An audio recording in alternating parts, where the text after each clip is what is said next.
Alleluia. Il tempo è in mano sua, vero? Il Signore un giorno sono come 1000 anni sono come un giorno. Gloria a Dio. Vogliamo accostarci alla parola del Signore, vogliamo leggere in Giovanni, capitolo 16, dal versetto 5 fino al versetto 33. Ma in modo particolare poi sono due versi che prenderemo in esame. Giovanni capitolo 16 dal versetto 5, se l'avete trovato invito ad alzarvi in piedi, vogliamo onorare la parola del Signore.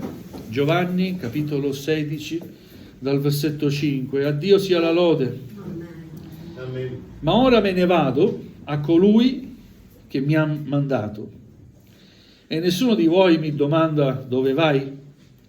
Invece, perché vi ho detto queste cose, la tristezza va riempito il cuore.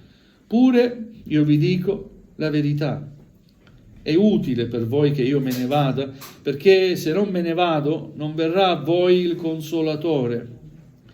Ma se me ne vado, io ve lo manderò. Quando sarà venuto, convincerà il mondo quanto al peccato, alla giustizia e al giudizio. Quanto al peccato, perché non credono in me. Quanto alla giustizia, perché me ne vado al Padre e non mi vedrete più. Quanto al giudizio, perché il principe di questo mondo è stato giudicato. Molte cose ho ancora da dirvi, ma non sono per ora alla vostra portata. Ma quando sarà venuto Lui, lo Spirito della verità, Egli vi guiderà in tutta la verità, perché non parlerà di suo, ma dirà tutto quello che avrà udito e vi annuncerà le cose a venire. Egli mi glorificherà, perché prenderà del mio e ve lo annuncerà. Tutte le cose che ha il Padre sono mie. Per questo ho detto che prenderà del mio e ve lo annuncerà.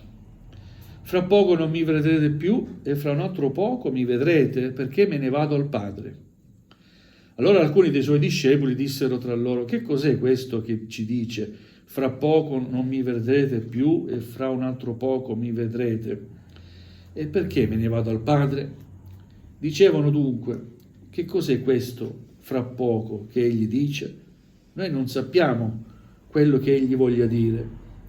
Gesù conobbe che lo volevano interrogare e disse loro: vi domandate l'un l'altro che significhi quel mio dire?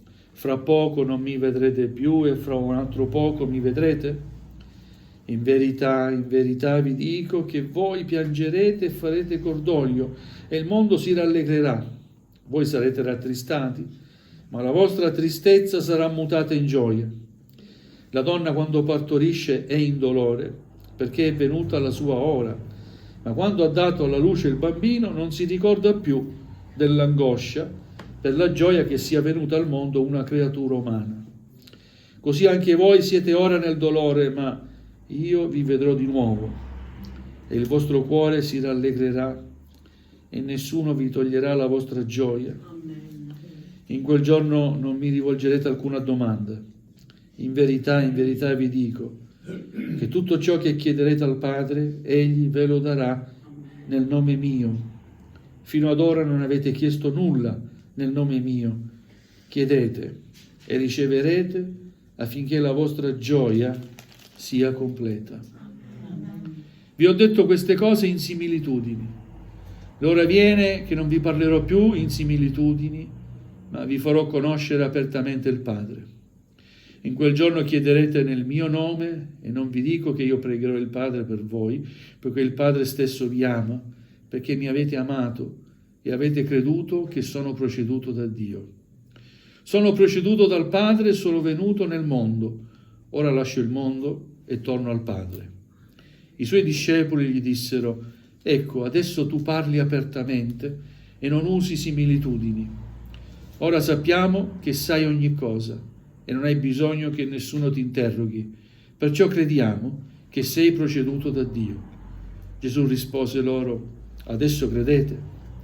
Ecco, l'ora viene, anzi è venuta, che sarete dispersi, ciascuno per conto suo, e mi lascerete solo. Ma io non sono solo, perché il Padre è con me. Vi ho detto queste cose affinché abbiate pace in me. Nel mondo avrete tribolazione, ma fatevi animo. Io ho vinto il mondo. Amen. Amen. Vogliate accomodarvi, gloria al Signore. Alleluia, è un momento di profonda intimità fra Gesù e i suoi discepoli, dove Gesù parla ai suoi discepoli e i suoi discepoli non comprendono il suo parlare, ma poi comprendono quando Gesù finisce il discorso. I suoi discepoli dicono: ora sappiamo che sei ogni cosa, noi crediamo in te, non abbiamo dubbi che tu sei proceduto dal Padre. Ma questo momento di intimità fra i discepoli e Gesù è un momento che arricchisce molto i discepoli. E io credo che ognuno di noi abbia bisogno di vivere questi momenti di intimità con Gesù. E oggi si parla di preghiera, giornata nazionale di preghiera, molti stanno pregando, noi ci uniamo alla preghiera e proprio il versetto 23 e 24 mi danno spunto proprio di questa preghiera come intimità con Gesù. Abbiamo letto in verità vi dico. Quando Gesù dice in verità, ribadisce che sta parlando in verità, è come dire: state attenti a quello che sto dicendo, ponete attenzione, riflettete. Tutto ciò che chiederete al Padre, Egli ve lo darà nel nome mio. Amen. Tutto ciò che chiederete al Padre, Egli ve lo darà nel nome mio. E poi dice: fino ad ora non avete chiesto nulla nel nome mio.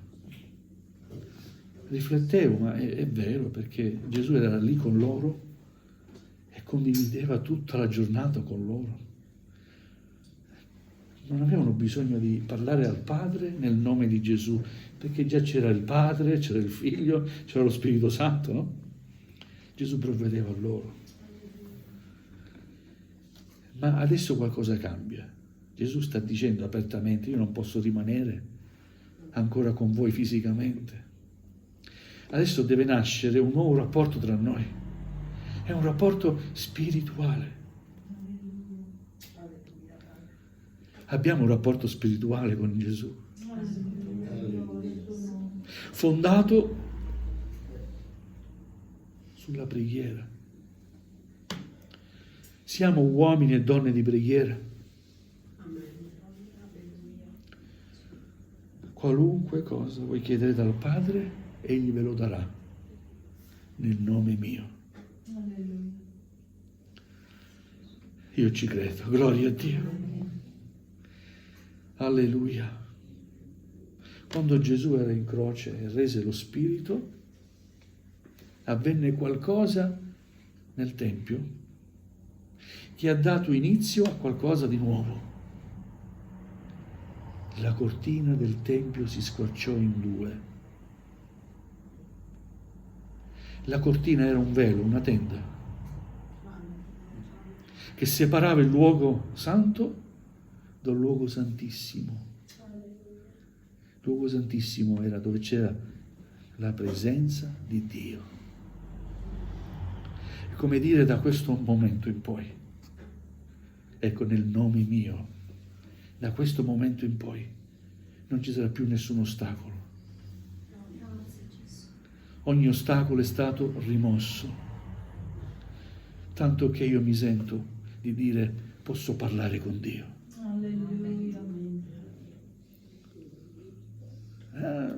Nel mondo si ascolta a volte un modo di parlare, dice: se non fai questo io parlo con Dio. C'è qualcuno più in alto di Dio? Io parlo con Dio. E tu? Alleluia, che bel privilegio, ma ci pensiamo. Qualunque cosa vi chiederete al Padre nel mio nome, io la farò.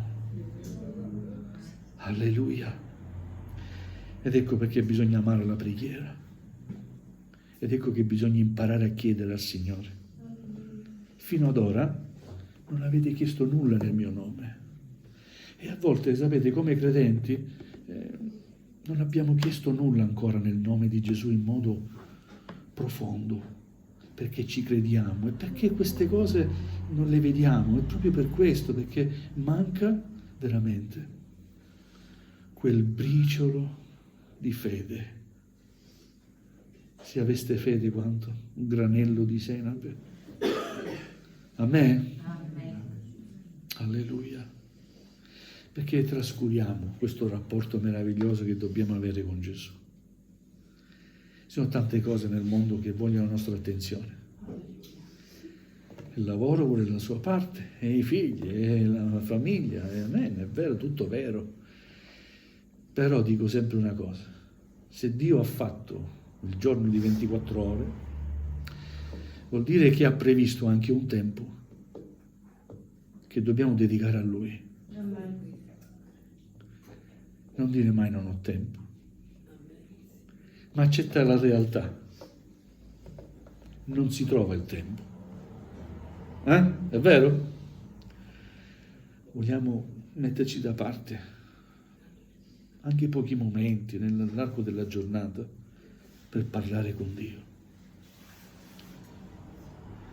Gesù parlava con il Padre, è vero? E i discepoli vedevano che Gesù si appartava, stava con loro, ma poi si appartava e pregava il Padre. Tant'è vero che una volta, mentre l'hanno visto pregare, chissà, forse furono così attratti da Gesù che pregava il Padre, che gli dissero: Maestro, insegnaci a pregare. E da lì poi Gesù disse: quando pregate dite così, un esempio, no? Di preghiera. Alleluia, grazie per la preghiera. Sapete quante volte la mia preghiera è: Signore, aiutami. Sapete quante volte non ho tempo, proprio come voi, non c'è il tempo, tra virgolette, ma Signore, aiutami con tutto il cuore, quel tempo riesco a trovarlo.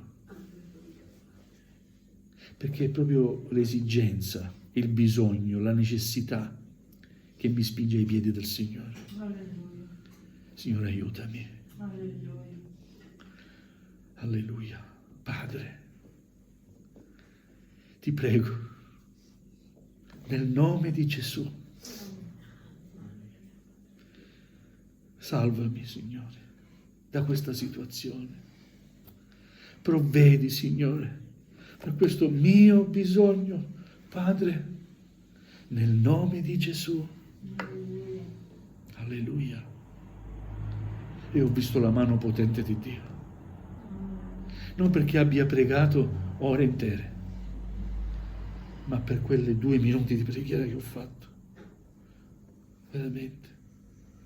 Io ti prego, nel nome di Gesù. Dobbiamo realizzare questo che ci sta dicendo Gesù, che sta dicendo Gesù ai suoi discepoli. In verità vi dico che tutto ciò che chiederete al Padre, Egli ve lo darà nel mio nome. Amen. Se ci sono ostacoli, sappi che sono ostacoli che poni tu davanti a Dio, ma ogni ostacolo è stato rimosso. Amen. Puoi andare con piena libertà alla presenza di Dio, nel nome di Gesù, per quel sangue che Gesù ha versato sulla croce. Alleluia. Puoi chiedere al Padre ogni cosa. Alleluia.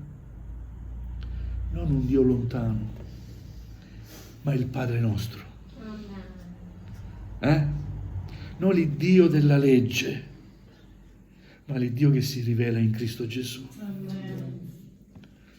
E puoi sentire la sua presenza nello Spirito e per lo Spirito. Amen? Amen. Ecco che quando preghi, allora il cielo è aperto e ti accorgi che Dio sta riversando su di te la sua benedizione. Amen. Alleluia. E come dice Gesù ai precedenti versetti, nessuno vi toglierà la vostra gioia. La tua gioia, la mia gioia, la nostra gioia dipende dalla presenza di Cristo nella nostra vita. E nessuno potrà mai toglierci questa gioia. Amen? Gloria a Dio. Abbiamo perso l'abitudine della preghiera. Abbiamo perso, come dire, l'appetito della preghiera, il gusto della preghiera. Quando si prega, si parla con Dio. E tutto è possibile. Siete convinti? Amen. Quando preghi, sappi che hai tutta l'attenzione di Dio. Amen. Quando preghi e chiedi aiuto al Signore, sappi che tutto l'esercito di Dio è schierato a tuo favore. Amen.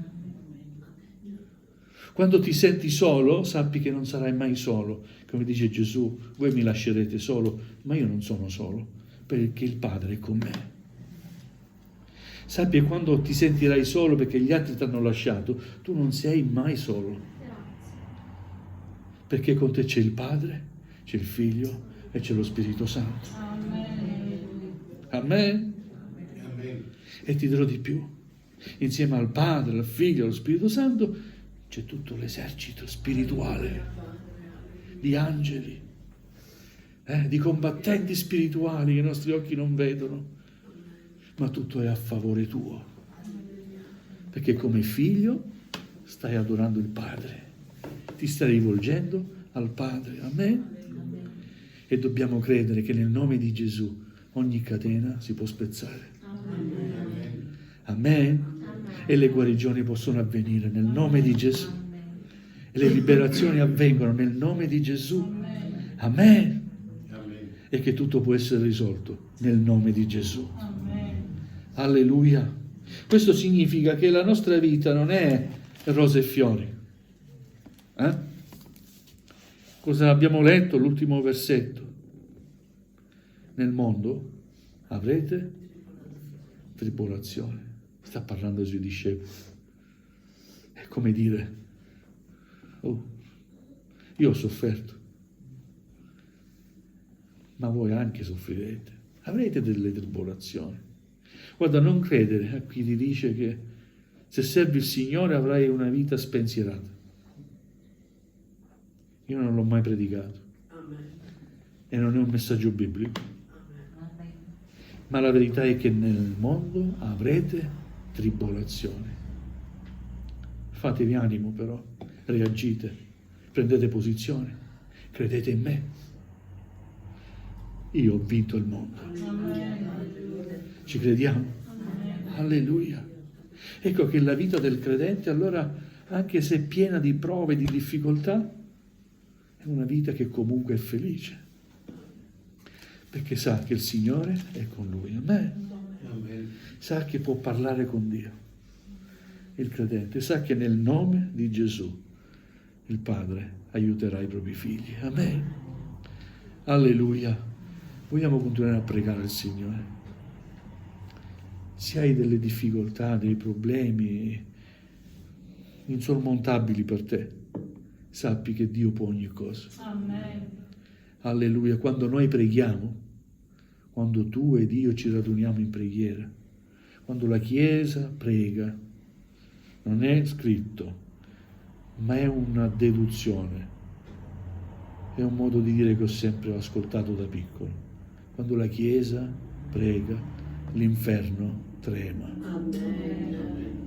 Ci crediamo? E allora impariamo ad amare la preghiera, a non aver paura, una vita di paura, una vita di sconfitte. No, io sono un figlio di Dio. Amen. Fino a parola contraria, io sono un figlio di Dio. Fino a che Dio non dice no, tu non sei un mio figlio, sono un figlio di Dio. Il nemico ti dirà no, ti fa mettere davanti tutti i tuoi errori, tutto quello che è sbagliato, tu sei, ma non dubitare mai dell'amore di Dio. Il diavolo accusa. Uno dei suoi nomi è L'accusatore. Accusa, è la pubblica accusa. Come in un tribunale c'è il giudice, c'è la pubblica accusa e c'è il difensore. Prende la parola la pubblica accusa, ma poi prende la parola il difensore, no? E sai chi è tu e il mio difensore? Lo conosci? Gesù è il nostro difensore, è il nostro avvocato, Paracleto, Spirito Santo. Alleluia, sì, tutte queste cose le ha fatte. Però nel suo cuore ha accettato me, ha accettato Gesù. E quindi io gli do la mia grazia, giudice, grazia, chiedo la grazia perché mi ha accettato. E il giudice, non la pena, no, grazia, condono, perdono, libertà, salvezza, vita. Amen. Amen. Gloria al Signore. Alleluia. Vogliamo chinare il nostro capo. Gloria a Gesù.